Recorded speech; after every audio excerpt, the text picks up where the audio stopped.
এজন্য বিশ্বনবী বললেন কাজে লজ্জা নাই, আমি কাজ করে খাই।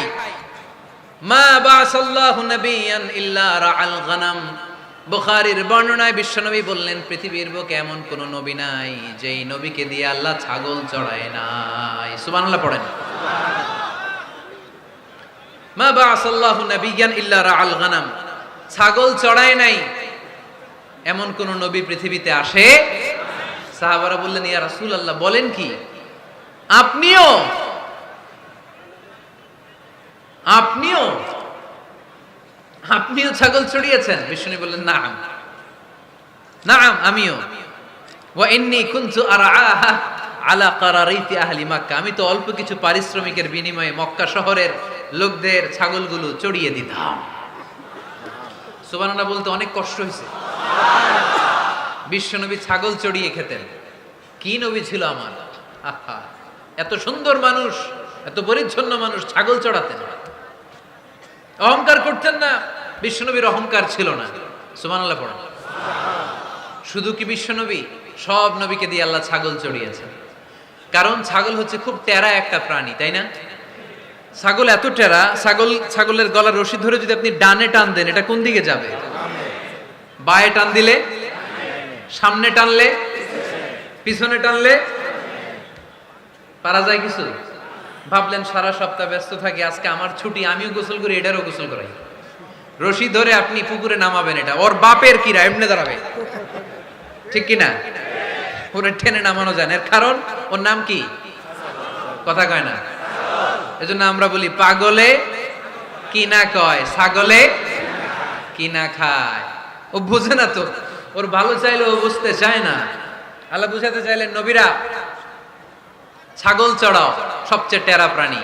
ছাগল চড়ায় তোমাদেরকে ট্রেনিং পিরিয়ড শেষ করছি, কারণ এরপরেও ছাগলের চেয়ে আরেকটা টেরা প্রাণী আছে মানব জাতি, এদেরকে চড়াইতে হবে। যদিও মানুষ আশরাফুল মাখলুকাত, কিন্তু মানুষের মধ্যে ছাগলের চেয়ে টেরা কিছু আছে না নাই? উলাইকা কাল আনআম বাল হুম আদাল, এরা ছাগল নয়, এগুলো ছাগলের চেয়েও নিকৃষ্ট। চিল্লায় বলে ঠিক কিনা?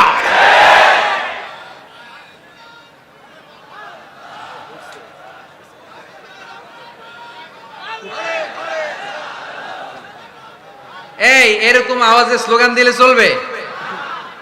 আওয়াজ করে একজন স্লোগান দাও তো, কোরআনের স্লোগান দাও একজন, আওয়াজ করে।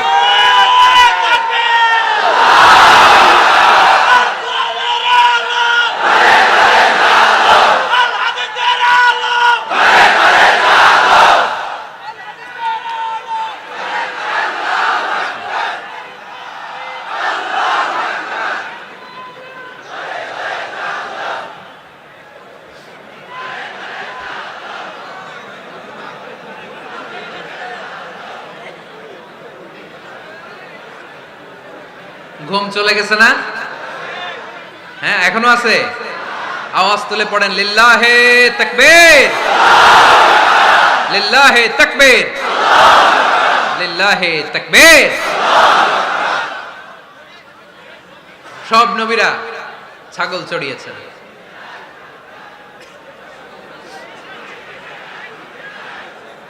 মাশাআল্লাহ, মাশাআল্লাহ, আল্লাহ কবুল করুক।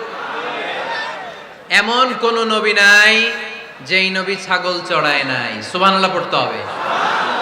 সব নবীরা কাজ করে খেয়েছেন। সাইয়েদনা আদম আলাইহিস সালাম, ইব্রাহিম আলাইহিস সালাম চাষাবাদও করেছেন। সাইয়েদনা মুসা আলাইহিস সালাম চাষ করেছেন। দাউদ আলাইহিস সালাম নিজ হাতে বর্ম বানিয়েছেন, ছুরি বানিয়েছেন। আওয়াজ করে পড়েন সুবহানাল্লাহ। তাহলে কাজে কোনো লজ্জা আছে? লজ্জা কিসে? আর আজকের মাহফিল থেকে অলসতাকে আমরা কি বলে দিয়েছি? কাজের সময়, নামাজের সময় কাজে কোনো লজ্জা নেই। বিশ্বনবী সাল্লাল্লাহু আলাইহি ওয়াসাল্লাম কাজ করে খেতে বলেছেন। প্রিয় ভাইয়েরা, বেশিরভাগই এখানে ফ্যাক্টরি ওয়ার্কার। আপনারা হাত তুলে আমাকে জানান দিয়েছেন শুরুতে। কর্মজীবী মানুষদেরকে বিশ্বনবী এত ভালোবাসতেন, মেহনতি মানুষদেরকে এত পছন্দ করতেন। বিদায় হজের ভাষণেও বাদ যায়নি মেহনতি মানুষদের কথা। তিনি বলেছেন খবরদার খারাপ আচরণ করবে না, নিজেরা যা খাবে তাদেরও তা খাওয়াবে, নিজেরা যা পড়বে তাদেরকেও তা পড়াবে। আতুল আজিরা আজরাহু ক্বাবলা আইয়াজিফা আরাকু, সুনানি ইবনে মাজার হাদিস। শ্রমিকের ঘাম শুকিয়ে যাওয়ার আগে তার পারিশ্রমিক দিয়ে দাও। আবার বিশ্বনবী বললেন খবরদার সালাসাতুন আনা খাসমুহুম, কিয়ামতের দিন তিন শ্রেণীর ব্যক্তির বিরুদ্ধে আমি আল্লাহ নিজে মামলা দায়ের করব। এক শ্রেণীর ব্যক্তি হচ্ছে রাজুলুন ইস্তাওফা আজিরান ইস্তাআজারা আজিরান ফাস্তাওফা মিনহু ওয়া লাম ইয়াতি আজরা। যে ব্যক্তি শ্রমিক ভাড়া করে কাজ করালো কিন্তু তার টাকা দেয় নাই, তার পারিশ্রমিক দেয় নাই, আল্লাহ বলেন কিয়ামতের দিন তোর বিরুদ্ধে আমি দাঁড়াবো। I will be against you in the day of judgement. কেউ তোরে কিয়ামতের দিন সাহায্য করে ছুটাতে পারবে না। এজন্য খবরদার, শ্রমিকদের সাথে খারাপ আচরণ করবেন না। আবার শ্রমিক ভাইরাও যারা আছেন, আপনাদের ডিউটি যত ঘন্টা ঠিক তত ঘন্টাই পালন করতে হবে, তা না হলে কিন্তু আপনাদের উপার্জন হালাল হবে না। বিশ্বনবী সাল্লাল্লাহু আলাইহি ওয়াসাল্লামের আমরা অনেকে মাইক পেলে বড় বড় ভাষণ দেই, কাজের মেয়েদের সাথে খারাপ আচরণ করবেন না, শ্রমিকদের অধিকার, নারীদের অধিকার, বড় বড় এরকম বক্তব্য আছে না নাই? বিশ্বনবী শুধু শ্রমিকদের অধিকারের কথা বক্তব্যের মধ্যে সীমাবদ্ধ রাখেন নাই, ওনার ব্যক্তিগত জীবনেও এগুলো পাবেন। বিশ্বনবী সাল্লাল্লাহু আলাইহি সাল্লামের অ্যাপয়েন্ট করা শ্রমিক, ওনার দাস, ওনার কর্মচারী সাহাবীর নাম ছিল আনাস রাদিয়াল্লাহু তাআলা আনহু। কি নাম ছিল? উনি বিশ্বনবীর ব্যাপারে কি কমেন্টস করছে আমরা শুনে আজকের আলোচনার ইতি টানবো। আওয়াজ করে পড়তে হবে ইনশাআল্লাহ। সাধারণত কর্মচারীরা মালিকের বিরুদ্ধে ভালো কথা বলে ইল্লা মাশাআল্লাহ।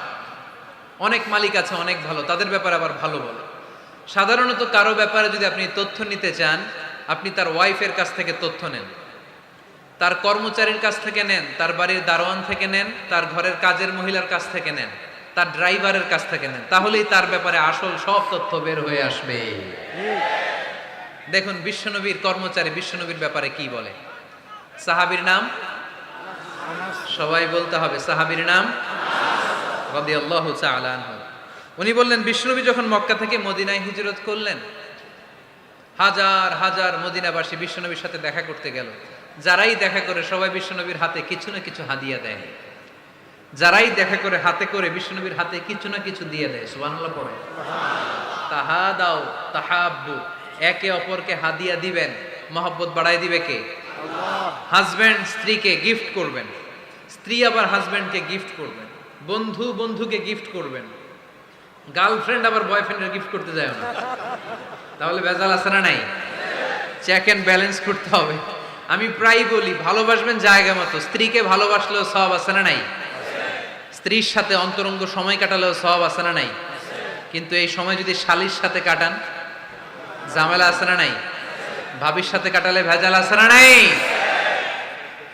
যারাই বিশ্বনবীর সাথে দেখা করে সবাই বিশ্বনবীর হাদিয়া দেয়। সাইয়েদনা আনাস রাদিয়াল্লাহু তাআলা আনহু বর্ণনা করেন, আমার আম্মা যেন দেখা করতে আসলেন আমাকে নিয়ে, আমি ছোট্ট আনাস। আমার আম্মা জান দেখলেন লাম ইউবকি রাজুলুন ওয়ালা ইমরাআতুন মিনাল আনসার ইল্লা আতহাফাকা বিতুহফাতিন ইয়া রাসূলুল্লাহ। আমার আম্মা এসে বলে, ও রাসূলুল্লাহ, মদিনার যারাই আপনার সাথে দেখা করতে আসলো সবাই এসে আপনারে হাদিয়া দেয়। ওয়া ইন্নী লা আকদিরু আলা মা উতহিফুকা বিহি। ও নবী, আমার তেমন কোনো সাধ্য নাই যে আমি আপনারে হাদিয়া দেব, আমার কাছে কোনো টাকা পয়সা নাই। ছোট্ট ছেলে আনাসরে নিয়ে এসে বলল, ইয়া রাসূলুল্লাহ, মদিনার সব লোকের আপনার সাথে দেখা করে আর হাদিয়া দেয়, আমি গরিব মানুষ, আমি আপনারে কি হাদিয়া দেব গো নবী? আমার তো হাদিয়া দেওয়ার মতো কিচ্ছু নাই।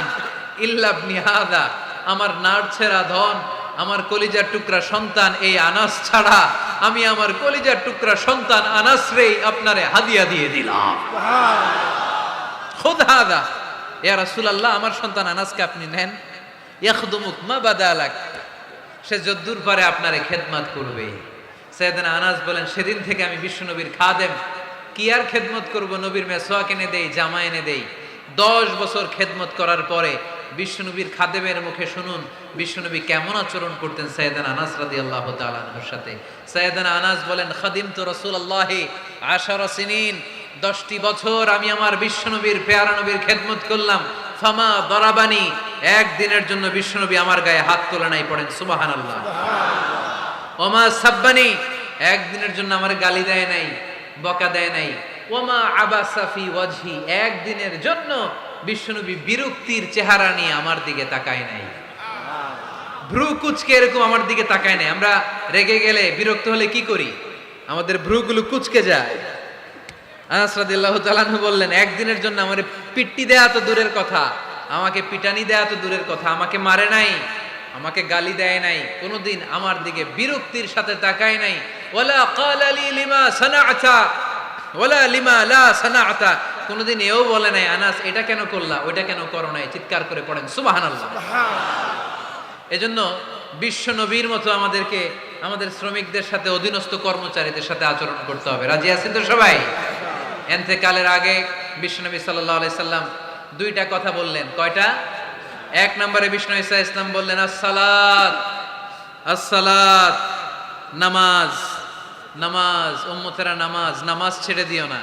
দুই নম্বরে বিশ্বনবী বললেন ওয়ামা মালাকাত আইমানুকুম, খবরদার অধীনস্থ কর্মচারীদের সাথে খারাপ আচরণ করো না।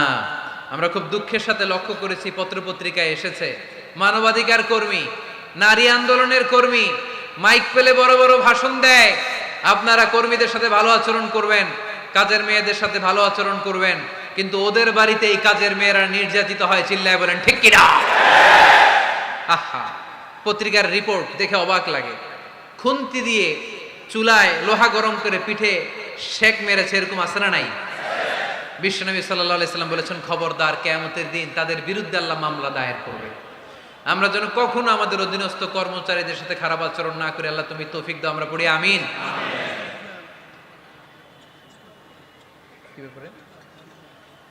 এজন্য শ্রমিক মালিকের সম্পর্ক হচ্ছে চেক এন্ড ব্যালেন্সের সম্পর্ক। যারা শ্রমিক তাদের দায়িত্ব হচ্ছে মালিকের যে হক সেটা আদায় করা, যত ঘন্টা তার সাথে চুক্তি হয়েছে তার পুরোটা আদায় করা। আর মালিকের উচিত অধীনস্থ কর্মচারীদের সাথে ভালো আচরণ করা। আমরা যেন এই চেক এন্ড ব্যালেন্স করতে পারি, আল্লাহ তুমি তৌফিক দাও। যে আয়াত দিয়ে শুরু করেছি ওই আয়াত দিয়ে শেষ করব। আল্লাহ বলেছেন ফাইদা কুদিয়াতিস সালাতু ফান্তাশিরু ফিল আরদ, যখন নামাজ শেষ হয়ে যায় জমিনে ছড়িয়ে পড়ো, রিজিক তালাশ করো। আবার নামাজের সময় হলে মসজিদে চলে আসো। তার মানে কাজের সময়, আওয়াজটা ছোট হয়ে গেল, চিল্লায় বলতে হবে কাজের সময়, নামাজের সময়। পরিশ্রমে কোনো লজ্জা নেই, লজ্জা হলো আর অলসতাকে আজকের মাহফিল থেকে আমরা সবাই কি বলে দিলাম? মনে থাকবে সবার?